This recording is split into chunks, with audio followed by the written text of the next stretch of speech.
நிறைய பேர் அவங்க வாழ்க்கையில கேட்கவே முடியாத ஒரு விஷயத்த நான் இப்ப சொல்ல போறேன். பணக்காரன் ஆகிறது அதிர்ஷ்டத்தால வர்றது இல்ல. அது போயஸ் காட்டன்லயோ இல்ல போர்ட் கிளப்லயோ பணக்கார வீட்டுல பிறக்கிறதால வர்றதும் கிடையாது. நிச்சயமா அந்த கம்பெனில மாடா உழைக்கிறதுனாலயும் வர்றது இல்ல. சத்தியமா இல்ல. அது ஒரு விஞ்ஞானம். புவி ஈர்ப்பு மாதிரி, கரண்ட் மாதிரி. ஒரு தடவை அதோட விதிகளை புரிஞ்சுக்கிட்டீங்கன்னா அதுல கிடைக்கிற பலன்களை நம்மளால யூகிக்க முடியும். இப்ப நான் சொல்ல போற விஷயம் உங்க மனசை கொஞ்சம் கஷ்டப்படுத்தலாம். ஆனா உங்க வாழ்க்கையே மாத்தவும் வாய்ப்பு இருக்கு. நிறைய பேரு ஏழையாவே இருக்கிறதுக்கு காரணம் அவங்க முட்டாள் என்பதால இல்ல, அவங்க அப்பா அம்மா பணத்தை பத்தி தப்பான விதிகளை சொல்லி கொடுத்ததுனாலதான். எப்போதாவது யோசிச்சு பார்த்திருக்கீங்களா? ஒரே இன்ஜினியரிங் காலேஜ்ல 2 பேர் படிக்க ஆரம்பிக்கிறாங்க.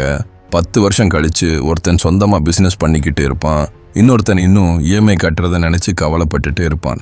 இது தலைவிதி இல்ல, இது வினை பயன். இன்னைக்கு நாம இதை பத்தி தான் ஆழமா பார்க்க போறோம்.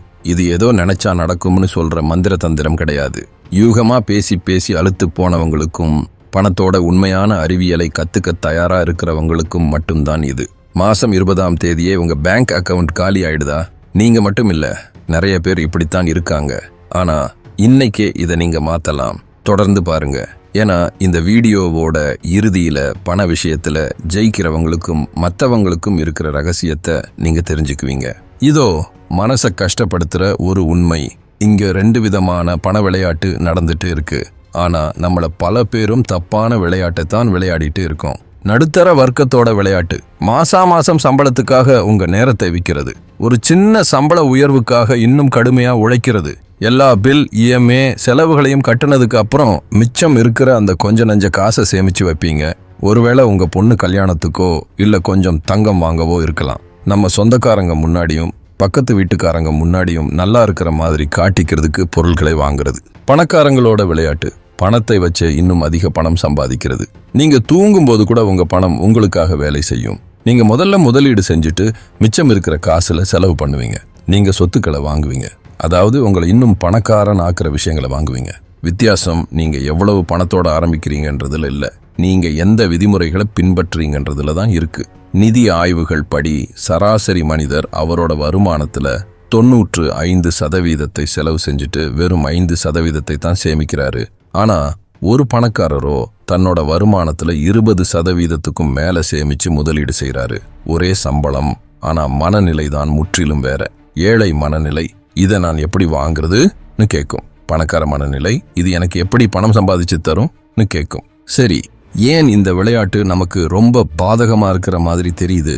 உண்மையா சொல்லணும்னா இந்த சிஸ்டம் ஏற்கனவே பணம் வச்சிருக்கிறவங்களுக்கு சாதகமா தான் இருக்கு. ஆனா அவங்க சொல்லாத ஒரு விஷயம் என்னன்னா, இந்த சிஸ்டத்தை சரியா புரிஞ்சுக்கிட்டா நீங்களும் ஜெயிக்க முடியும். பரம்பரை சொத்தோட பலன். சில பேர் ஊருக்குள்ள பரம்பரை நிலத்தோடையோ இல்லைன்னா வாடகை வர்ற வீடுகளோடையோ பிறக்கிறாங்க. நீங்க வாடகை கட்டிக்கிட்டு இருக்கும்போது அவங்களோட சொத்து அவங்கள இன்னும் பணக்காரங்களாக்கிட்டே இருக்கு. பணத்தை பத்தின அறிவு குறைபாடு. பணக்கார வீட்டுல ராத்திரி சாப்பாட்டு மேஜையில பிசினஸ் பத்தியும் பங்கு சந்தை பத்தியும் பேசுவாங்க. நம்ம வீட்டுல என்ன சொல்லுவாங்க? நல்லா படி, ஒரு எம்என்சி கம்பெனியில பாதுகாப்பான வேலையில சேரு. அவங்க நமக்கு பணம் சம்பாதிக்கிறது எப்படின்னு கத்துக் கொடுக்கறாங்களே தவிர பணத்தை எப்படி வளர்க்கிறதுன்னு கத்துக் கொடுக்கறது இல்ல. முதலாளித்துவத்தோட கூட்டு வட்டி சக்தி. முதலீடு செய்ய பணம் இருக்கிறவங்களுக்கு இந்த சிஸ்டம் தானா பரிசு கொடுக்கும். கையில 1 கோடி ரூபாய் வச்சிருக்கிற ஒருத்தரால விரலை கூட அசைக்காம சாதாரண முதலீடுகள் மூலமாவே வருஷத்துக்கு 7-8 லட்சம் ரூபாய் சம்பாதிக்க முடியும். கையில 0 ரூபாய் இருக்கிறவரால 0 ரூபாய் தான் சம்பாதிக்க முடியும். ஆனா இங்கதான் ஒரு ட்விஸ்ட் இருக்கு. சுயமா கோடீஸ்வரங்களான நிறைய பேர் பரம்பரை சொத்தோட வரல. கையில காசு இல்லாதப்பவே பணக்காரங்களோட விதிமுறைகளை வச்சு விளையாட கத்துக்கிட்டாங்க.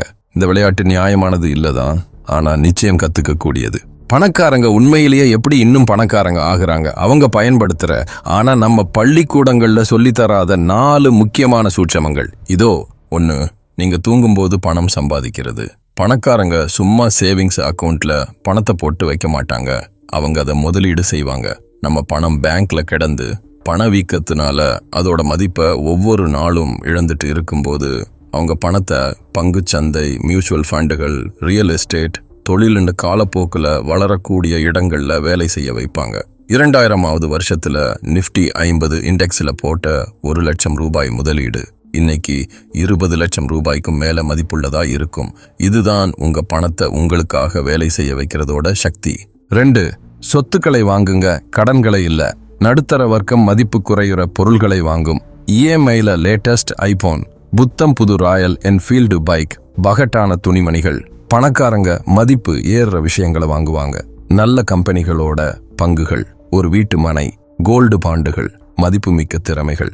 நீங்க மதிப்பு குறையுற ஒரு பொருளுக்கு செலவு பண்ற ஒவ்வொரு ரூபாயும் உங்களுக்காக வளர முடியாத ஒரு ரூபாய். 3. எப்பவுமே ஒரே ஒரு வருமானத்தை மட்டும் நம்பி இருக்காதீங்க. ஒரு சராசரி கோடீஸ்வரருக்கு பல வழிகள்ல வருமானம் வரும். நம்மள பலரும் அந்த ஒரே மாச சம்பளத்தை மட்டும் நம்பித்தான் முழு வாழ்க்கையையும் ஓட்டுறோம். பணக்காரங்க பல வருமான வழிகளை உருவாக்குவாங்க. அவங்க தொழிலில் இருந்து, முதலீடுகளில் இருந்து, ரியல் எஸ்டேட்டில் இருந்து, ஒரு பகுதி நேர வேலையில இருந்துன்னு ஒரு வழி நின்னுட்டா கூட அவங்கள தாங்கி பிடிக்க மற்ற வழிகள் இருக்கும். 4. நேரத்தை வாங்குங்க, பொருட்களை அல்ல. பணக்காரங்க பணத்தை கொடுத்து அவங்க நேரத்தை மிச்சப்படுத்தி அந்த நேரத்தை இன்னும் அதிகமா பணம் சம்பாதிக்க பயன்படுத்துவாங்க. அவங்களுக்கு பிடிக்காத வேலைகளை அடுத்தவங்கள செய்ய சொல்லுவாங்க. நாமளோ கொஞ்சோண்டு காசை மிச்சம் பிடிக்க நம்மோட விலை மதிப்பில்லாத நேரத்தை வீணாக்குவோம். உதாரணத்துக்கு, ஒரு சில 100 ரூபாயை மிச்சம் பிடிக்கிறதுக்காக தி நகர் முழுக்க வண்டி எடுத்துட்டு சுத்துவோம். ஆனா புதுசா ஏதாவது ஆரம்பிக்க நேரம் இல்லைன்னு புலம்புவோம். நேரம் தான் நீங்க திரும்ப பெறவே முடியாத ஒரே விஷயம். புரியுதா?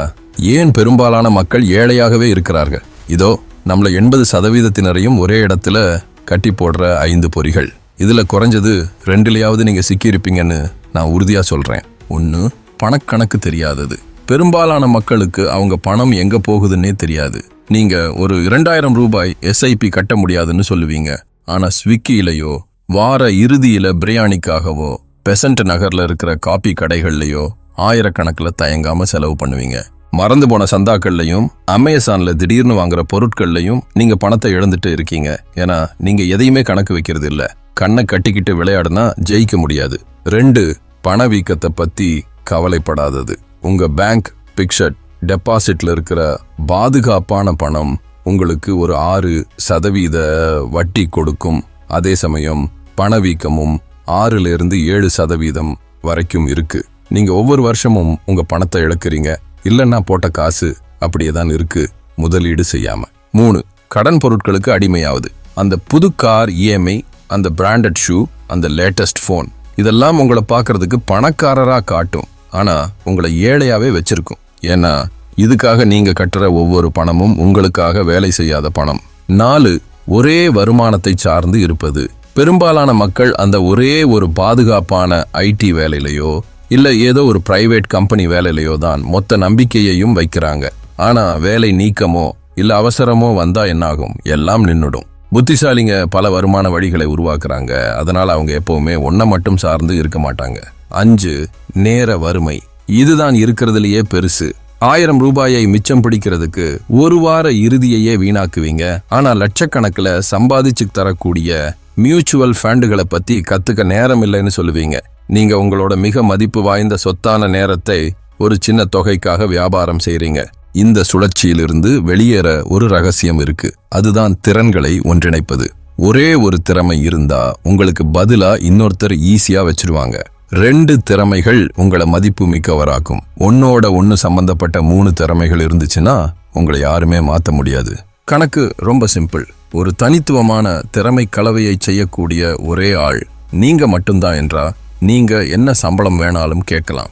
உதாரணத்துக்கு, வீடியோ எடிட்டிங் திறமையும் பிசினஸ் அறிவும் சேர்ந்தா ஒரு வெற்றிகரமான யூடியூப் சேனலை உருவாக்கலாம். கோடிங் திறமையும் மார்க்கெட்டிங் திறமையும் சேர்ந்தா ஓஎம்ஆர்ல இருக்கிற ஒரு பெரிய எம்என்சி கம்பெனியில அதிக சம்பளம் வாங்குற மேனேஜர் வேலையை பிடிக்கலாம். இந்த வறுமை சுழற்சியில் இருந்து தப்பிக்க இன்னைக்கு நீங்க ஆரம்பிக்க வேண்டிய 5 படிகள் இதோ. படி 1. ஒவ்வொரு ரூபாயையும் கணக்கு வைங்க. உங்க பணம் எங்க போகுதுன்னு நீங்க கட்டாயம் தெரிஞ்சுக்கணும். அடுத்த 30 நாட்களுக்கு செலவுகளை ட்ராக் செய்யும் ஒரு செயலியை பயன்படுத்துங்க. இந்த விழிப்புணர்வே உங்க செலவு பழக்கத்தை மாற்றிவிடும். படி 2. முதலீடு செய்ய ஆரம்பிங்க. வெறும் 500 ரூபாயா இருந்தா கூட பரவாயில்ல. போதுமான பணம் வரும் வரைக்கும் காத்திருப்பதுதான் மிகப்பெரிய தவறு. உங்களுக்கு பெரிய தொகை தேவையில்லை. நிஃப்டி 50 இண்டெக்ஸ் ஃபண்ட்ல ஒரு சிஸ்டமேட்டிக் இன்வெஸ்ட்மெண்ட் பிளான் SIP-ய தொடங்குங்க. மாசம் 1000 ரூபாயா இருந்தா கூட போதும். முதல்ல ஆரம்பிங்க. பழக்கத்தை உருவாக்குவதுதான் எல்லாமே. படி 3. இது எனக்கு பணம் சம்பாதிச்சு தருமா என்ற கேள்வியை கேளுங்க. ஒவ்வொரு பெரிய கொள்முதலுக்கும் முன்னாடி உங்களையே நீங்க கேட்டுக்கணும், இதனால என் பணம் வளருமா இல்ல குறையுமா? அது ஒரு கடனா இருந்தா வாங்கறதுக்கு முன்னாடி 3 தடவை யோசிங்க. இதனால நீங்க ஜாலியா இருக்கக்கூடாதுன்னு அர்த்தம் இல்ல, யோசிச்சு செலவு செய்யணும்ன்றதான் அர்த்தம். ஆனா கடைசி உண்மை என்னன்னா, இதெல்லாம் தெரிஞ்சு வச்சுக்கிட்டு நீங்க செயல்படலைன்னா ஒரு பிரயோஜனமும் இல்ல.